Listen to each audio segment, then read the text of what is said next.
Welcome to Deep Dive Film School. I'm Adam Sherlock. And I'm Adam Palcher. And if you like what you see/hear, please like and subscribe. You can find us in all the spaces and places that people what? Find good media. Mm-hmm. That's right. Check us out on TikTok, Instagram. YouTube is our favorite if you want to watch along with us. All right. Ending out our Ozu Festival. Yes. 1953 Tokyo story.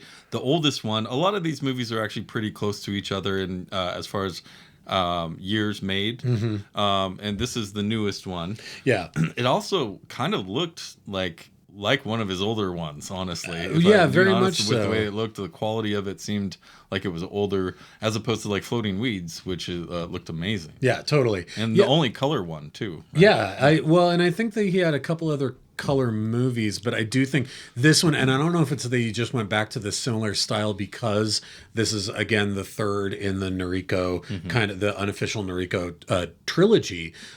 First thing I'll just say right out of the gates is that at this point, Setsuko Hara is pretty much my new Liv Ullmann. Just like I agree. You feel like you're in such sturdy hands, not just with Ozu, but also with Hara as your even though she's maybe not has as much screen time as in the other two, she is still what the planet that everything else is still orbiting around, even though she might have less screen time. She's a very integral part of this story, especially near the end. Mm-hmm. And we talked in previous movies about obviously the way that Ozu feels about family, about tradition, and about marriage. And about time, right? About age, about the progression of time, and how what one day can feel comforting can later be shattered, just by proximity of people growing up and moving away, right? And this movie is the part they don't talk about in this movie, right? Even though it's at the center of it, right? I mean, just what the way that the old couple. That we loved so much and identified so much with at the end of late summer early summer talk about I know what you meant. And what a lovely feeling it gives you. This movie is almost the dark inverse of that, right? Rather than like, yeah, we've done really good and we're happy and our kids are good. This is about disappointment. This is about alienation. This is about people taking things and people for granted until it's too late. It's pretty heavy stuff, man. Yeah, no, I mean, there's a lot going on here for sure, and it gets dark for sure, but I think it's the best movie of the fest. Yeah, I mean, I go somewhere between late spring and this.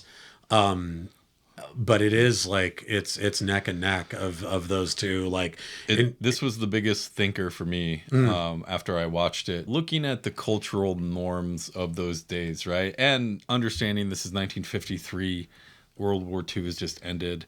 We have the continued themes of the world is changing. Yeah, young people are different now. Definitely, that is a theme we've found through his whole festival, right? Yeah. Oh yeah. And so that's definitely a part of what's going on here, but I love the grandparents here, and they're really kind of our two main characters. Yes.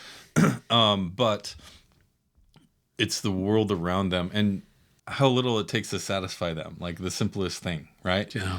And whether it's family or just feeling like, hey, at least they're not total dicks. Well, and the performative. At least my kids aren't. A lot of people have it worse than us. Well, later, I mean, I'm hopping way forward here, but there's a great part where the grandfather is out with his buddies having drinks. Oh, I love that. And one of his buddies is like, "Hey, man, some kids kill their parents." So I got it better than that. Yeah. And I'm like, that's the bar? For sure. Absolutely. It's really interesting to see the Japanese social culture and the kind of what the norms were, because it was different than what we grew up with, and just expectations of your children, right. And they even get into that, like, why are we putting this much expectations on our children? They're so different these days or whatever. And I love that drunk scene. It's such a great drunk scene.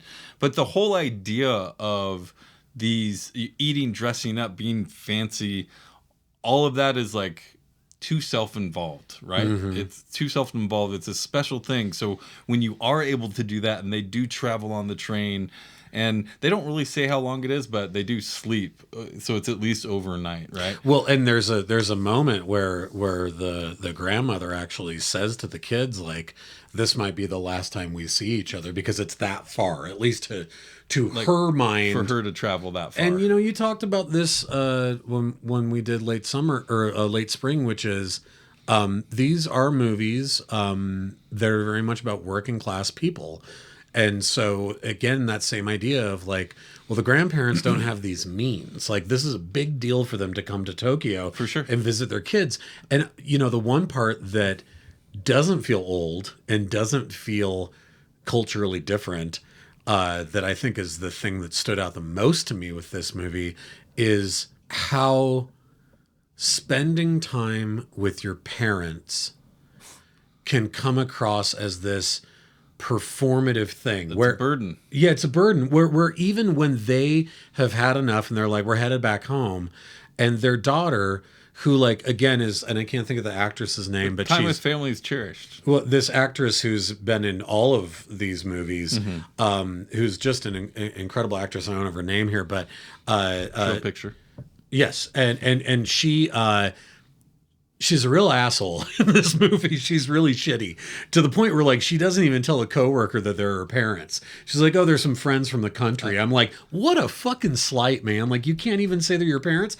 Which obviously, especially in the 1950s, Japan was probably taken as like a really big slight. But It's Shigi, I think, or yeah. It's their daughter. And they say they're going to go back home, and she goes, oh, we really wish that you would have stayed longer. And I'm like, to do what? Like, for you to pawn them off on, like, spend money for them to go do things? Like, they just want to be with you. Like, it's all performative, right? It's really fascinating to watch because of the way that evolves, and they basically get ignored this trip, and it isn't, the working class thing really comes into play here, right? Because these people, you think of Japanese, you think rice fields, farming, whatever, like, this is not those people, right? These are people in the city with jobs, doing things in the hustle bustle of life. He's a doctor going here or there. The she other has her daughter own has business. Yeah, she has her. They just have busy lives, and not at their fault or at any point, but at a lot of the movie, you're kind of like, even the kids are little assholes, right? Yeah. And so you're kind of like you're kind of questioning, like, okay, so is this just snotty kids? Because the parents, they don't necessarily seem, there's no ill intent, right? Yeah. They have their priorities. Yeah, it's just neglectful. Yes. But it's so interesting because, again, like, Ozu is able to dissect the cultural norms in this way where, like, I'm thinking of the youngest son. So the youngest daughter, Kyoko, still lives with them. She's a school teacher in the small town that they're from. And we only see her a little bit in the beginning, and then we get to spend way more time with her towards the end, when we go back with grandma and grandpa. But the youngest son, Kizo, is like, he's a young dude. He's like out in the hustle and bustle of this office job that he has. But he has this sort of mantra that he's talking about of like, yes, my parents are older, so I got to be there for them, because that's when that's the only time you can actually do something for your parents, is while they're still alive, right? And he keeps saying it but not doing it. Yep. Right? He keeps pawning them off on other people. He's the last one to show up when the shit hits the fan towards the end of the movie. Yep. And like, he is deeply selfish and deeply kind of eye rolling at like his old fuddy-duddy parents, but then he has this mantra of like, this is the only time I can do anything for them. And there's a moment where he reiterates that saying, that we'll get to, that is one of the most impactful moments of the entire movie. And you're just like, yeah, you idiot. Listen to the words that are coming out of your own mouth, Yep. right? But it's almost like Ozu is using that to show that, like, it's from probably Ozu's own experience of like him seeing that all the time, of the hypocrisy of like, oh, we pretend in our traditional lifestyle that this is what's most important, but we don't act that way. But it's the example of the world changing, right? Completely. Right. It's what is the theme of everything that he's talking about, because traditionally, you would almost live with your grandparents in some cultures, right? Totally. And like until you're there taking care of them until they pass away or whatever. And the father and mother in this whole situation, they're so good, both of them. They're so cute, and I love her. At a certain point, they're like, they used to be nicer, right? I know these interactions, and like them just sitting together and her turning to him and going, we're a burden though, right? Like, and he's like, well, it happens. And it's so heartbreaking, but also very honest to see them talk about that. And you talked about this a little bit, so now might be a good time to talk about it. I was interested after seeing Floating Weeds when we did early summer, that to see Ozu's framing of his sort of meditative pillow shots using architecture, like city modern architecture, was a little bit striking to me after the beauty of sort of those traditional Japanese streets from Floating Weeds. It's true. It was a little striking. Like I was like, oh, that's interesting. Yeah. But he still was being very nice about it. Whereas here in Tokyo Story, my God, him talking or him illustrating to us the challenges of modern life, of modernity taking over tradition. Obviously, there's a lot of it in just the interplay between our characters, but his cutaway pillow shots here of dirty, overwhelming smokestacks, of steel girders being built, right? Like it was this doom of the modern world, right? And towards the end, when we go back, real city shots and city shots, and when we get back, and think about Tokyo now. Oh God, I mean it's night and day. But I just was struck by, he's doing the same thing he's always done, of cutting away to these landscape shots, but where in something like Floating Weeds, they fill us with like a sense of wonder and calm, and again that sort of mono no aware of the passing of time and getting us to ruminate.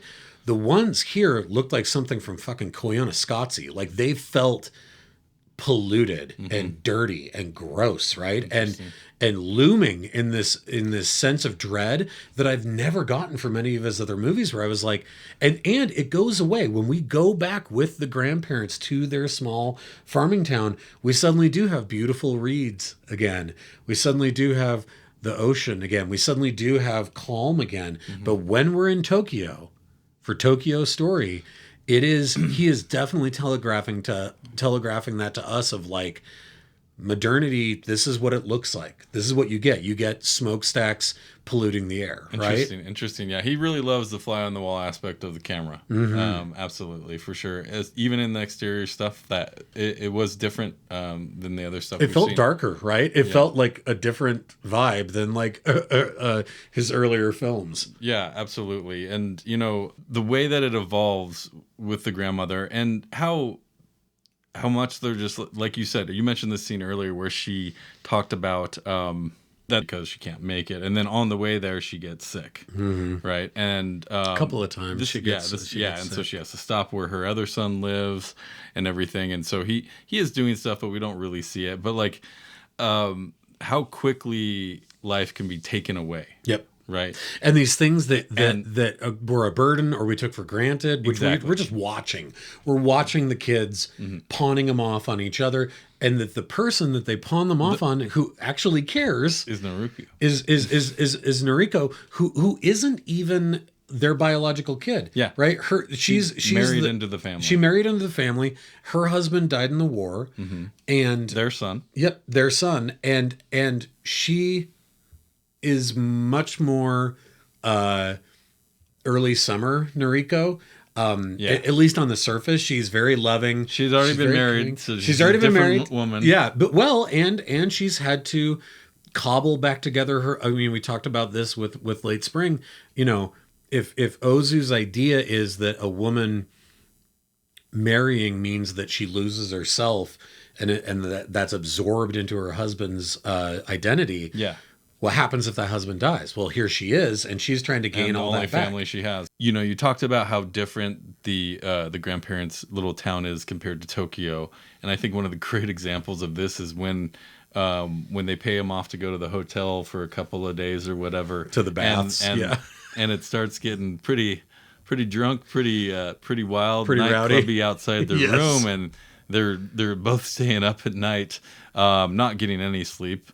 And you know, you sit there pondering with them for a while, and you know that's what they're thinking. Like, in this, again, another example of the world changing. Like, the world is changing. People aren't just, you know, to themselves. You know, people are drinking, having fun. Yep. And It's beautifully directed right too. up, yeah. The way that it's staged, because it's like we don't necessarily know where we are because we were with them and they were talking about the view and what a great time it was and da da da da.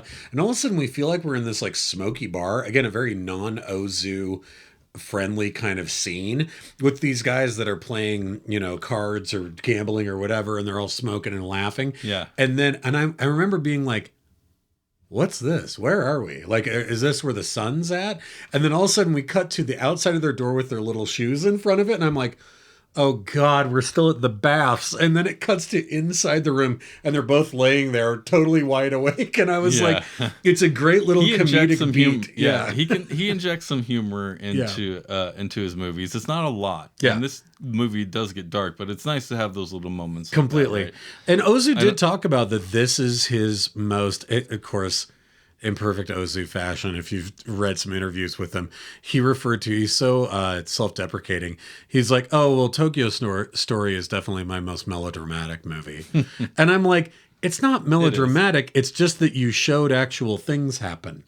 Like, you just, in all of your other movies, big things happen. You just choose not to show them. That's a great point. This one you showed them, and so then point. you were Maybe like... that's why I liked it the best. But that's why he's self-deprecating, where he's like, yeah, you know, I kind of went for it. And you're like... But dude, that's just such a funny thing to say. They come back early from the hotel because they can't get sleep, right? They just want to, they come back and they're like, oh, what are you doing here? And basically like, sorry, you can't come back here. Yeah. Like, it basically make them homeless. They have to go find them, which leads to the drunk scene we're talking about. And also a wonderful interaction of the mother and Noriko. Oh, yes. And just her honesty and the conversations that her and father have had with talking about she needs to remarry, which is, you know, so that's the only marriage talk we really have in this. Yeah, and this thing of her being like, well, of course I still keep up a picture of my son. Like, that was my life, right? And they're like, you should move on, And there is like a very, towards the end of this movie, a very cathartic moment, probably the most... Other than, I would say, in late spring, there is a moment where Noriko there does break down and turn to her father and say, I don't want to do this. Yeah. Which is probably one of the most direct moments that we've had in this Ozu festival. And there's another one towards the end here where she says to the grandfather, I'm unhappy. I also don't want to move on. I'm just unhappy. Yeah. Like my husband's dead and I miss him.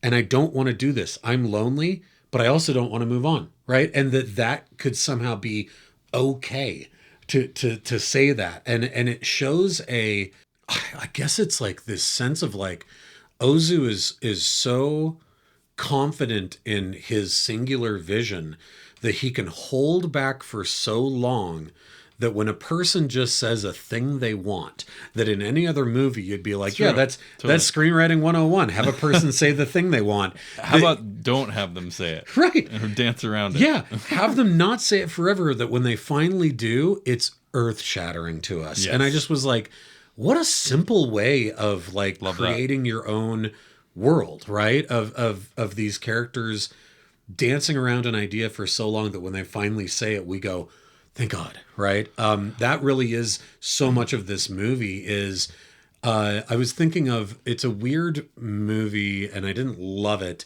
It's a horror film that came out this last year called Speak No Evil. Oh, I don't know I necessarily recommend it.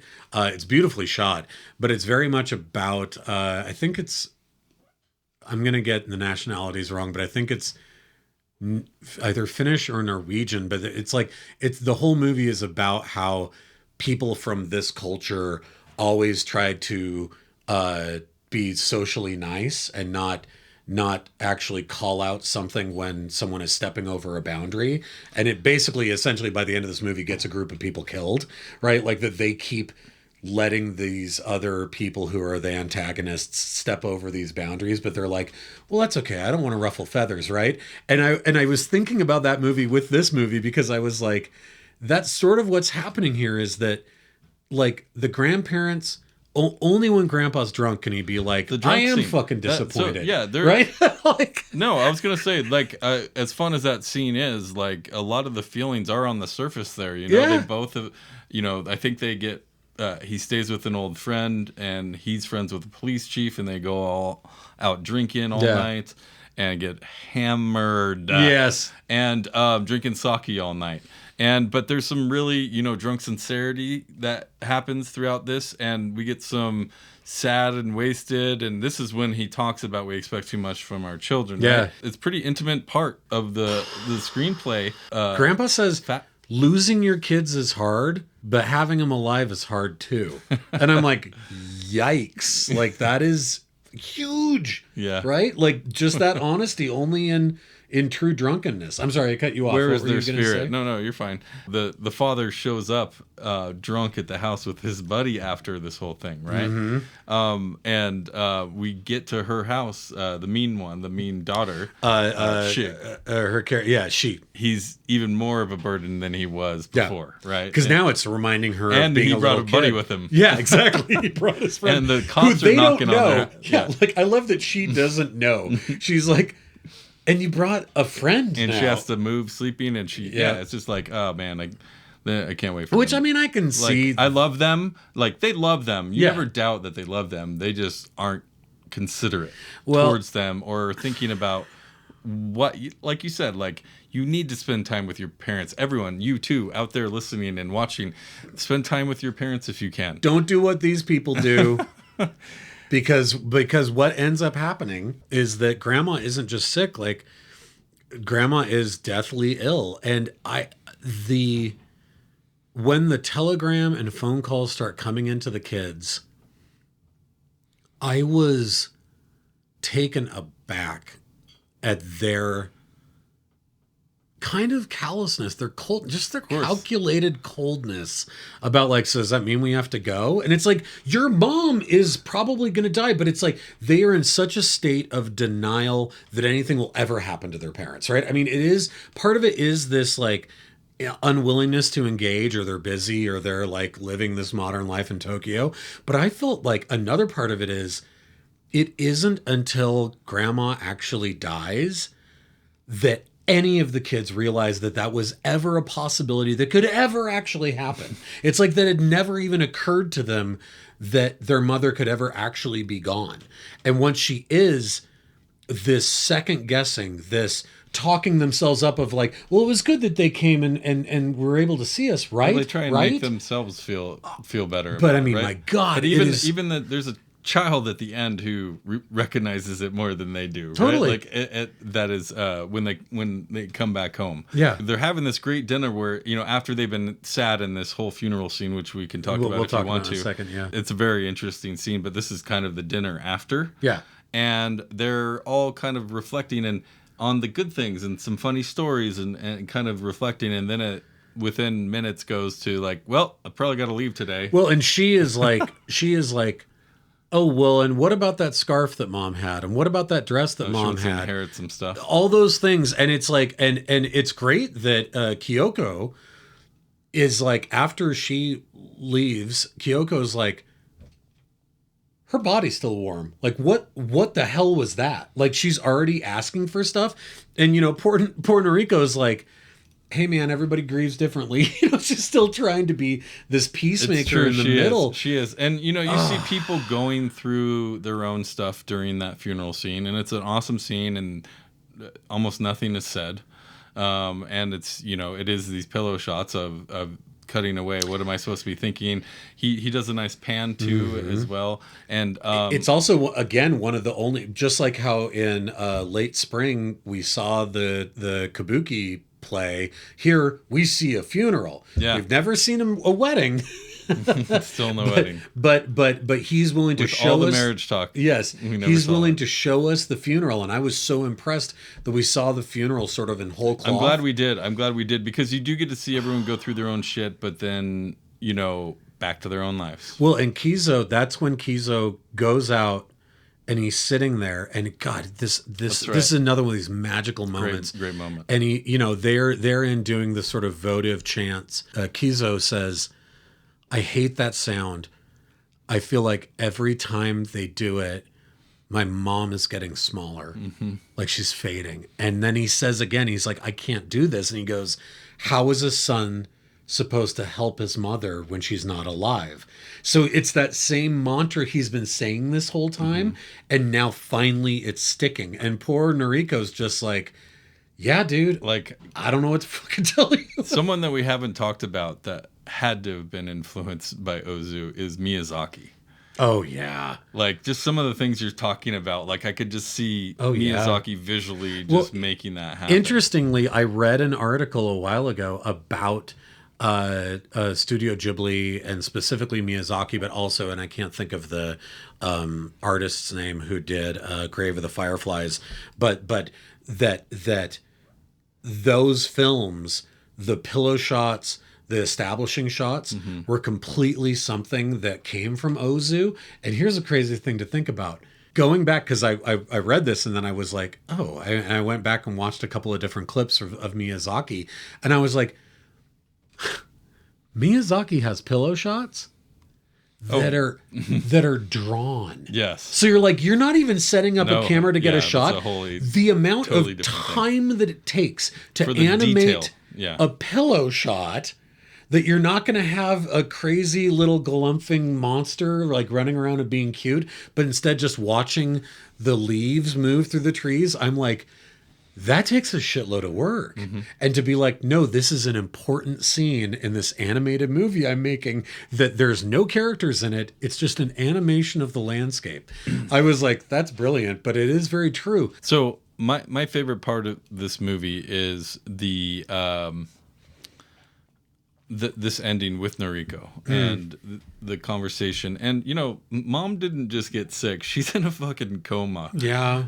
Like, she's not coming out of this coma. And grandpa's sitting and fanning and talking to her, and oh, God. Yeah, it's bad. But, you know, it is sad and beautiful. But Noriko, you know, she's the only one on that trip that really took a moment to talk to her and ask her things about her life and talk about her son who's gone and all of this stuff.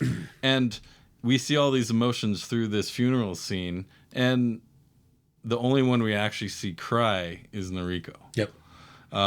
Because she felt the closeness, and they were, you know, family is family. I consider you family, you know, like, so there's there's different ways of it. And especially if you're married into a family and something like that happens, you have that shared tragedy, right? Well, and what's weird is that's never talked about, that I didn't think about till you just said that, is Noriko already has experienced that loss with the loss of her husband. And technically, all those kids have experienced the loss of their brother, her husband, yet they still seem completely unwilling to believe anything actually bad will happen with their mom, even after they find out she is critically sick. And she comes important in the movie, like, way later. We don't get a lot of Noriko at the beginning. No, we don't. Yeah, I mean, it's only when the kids start pawning the parents off. Yeah. Two moments really struck me. The first one being the brother or the dad or the grandpa in a bunch of these different movies, who plays the grandfather here. Chichu Ryu. When he just says, so, she's not going to live. And he goes, so this is how it ends. Yep. Like, I broke me. Same, My God. But the moment actually that stuck with me more than anything else, because it wasn't even like a weird sadness, that scene. Like, it was sadness, but it was also like, okay, so things are changing. It's something, it's the reaction that a guy has about something that's been on his mind for probably a long ass time. That's what I saw it as, is it's like he he knew it was going to end one way or the other, and he probably thought as a heavy smoker he was going to be the one to go, and his kids even thought that, and instead it was her, and it's just pragmatic. But the moment that to me felt like you think about, it is a weird comparison, but you think about in the movie Seven when Gwyneth Paltrow's character is talking to Morgan Freeman and they're in that little diner, and she's like, there's a moment where she's just like, this city. And there's this sense that it's just gross, that it's just like, it's inhospitable, right? I got a reflection of that when Grandma and Grandpa are up on that rooftop and they're looking down at Tokyo, and he goes, it's changed so much. And then she says, look how big it is. If we got lost, we'd never find each other again. It, like, I know, it really made me feel small. Dude, right? Yeah. It broke my heart because it was like, if we lost each other. And I was like, yeah, she's talking practically of like, if we, Like, me and you. literally in the city, yeah. But really, she's talking about her family, who she's already lost because they came out here to be with them and they can't even spend any time together. It's like the things have changed. Things are not the way that they were before. Like that was the symbolism I got from it. And it just shook me. It was so... Totally. It felt hopeless in this way that was beautiful and also so deeply, deeply sad. It's completely sad. Like the whole idea and the whole conversation at the end with the father and Noriko, and again reiterating a different conversation about her getting remarried and stuff like that. But like basically, you know, thank you for being a good, honest person. And you know, and she's like me, like she's so like I'm not honest, I'm not good, not I'm not selfish, this, but, I'm not that. but it was just, you know. And then we really like lean on her a lot in this ending, and she inherits the mother's watch, the mother's watch, which is a great symbol, and it's just really interesting to end on her. But it's basically like, hey, my real kids are dicks, so thanks for being cool. Yeah, it's kind of about authentic. It's like human authenticity, and I feel like that's what Ozu is trying to telegraph to us: is that like you don't have to be blood for you to be like a decent human being. Yeah. And that like to not rest on ceremony and just be there when people fucking need you is 100 times more important than these platitudes of ceremony and tradition and blah, blah, blah. It's like, I'm another human being and like, you were there for me and you were real. And like, that meant more than anything else. Like, it's so, God, man, he is, I've had a blast with this festival. Absolutely. I had no idea how deeply some of this stuff was going to move. It's his most retrospective movie too. I think it is, and I think that's why I liked it so much. And it really delved into the emotions where, you know, some of his characters I think can seem, and maybe this is a cultural thing or just a time thing, seem really protective, right? And you know, they don't share a lot. They're, you know, it's pretty simple. They just simple lives. They're happy to be there. God. I do appreciate though, again, the importance of family in these movies and the different roles people play depending on the situations. But it just really makes you reflect on how important that stuff is. And if you have it and you're lucky enough to have good people in your lives. Right. Well, and his understanding of that and his nuance of letting those people breathe and feel like real people, like in talking about Tokyo Story just now, like I feel like we're not talking about actors. I feel like we were talking about real people. Yeah. And that's a hell of a feat to be able to do that and have it really work. What an excellent movie though. He's been absolutely fascinating to watch. I really didn't know a lot about him. Now I feel like I know a ton about him. It's been really interesting to watch. I love getting niche with these directors too. Same. Especially these older directors. You know, we're here to do film school, right? That's the name of the show. So we need to dive into the history of stuff too, and especially other cultures. I always say this, but watch movies with subtitles. It'll expand your mind. Yes. But thank you for watching. Ozu Fest is over now. We will have a Sundance episode next week going over my favorite films of that. So look out for that. Please like and subscribe in all the spaces and places. Instagram, TikTok, YouTube are our most active channels. But follow along on the journey. Bye, you guys. Thanks, everyone.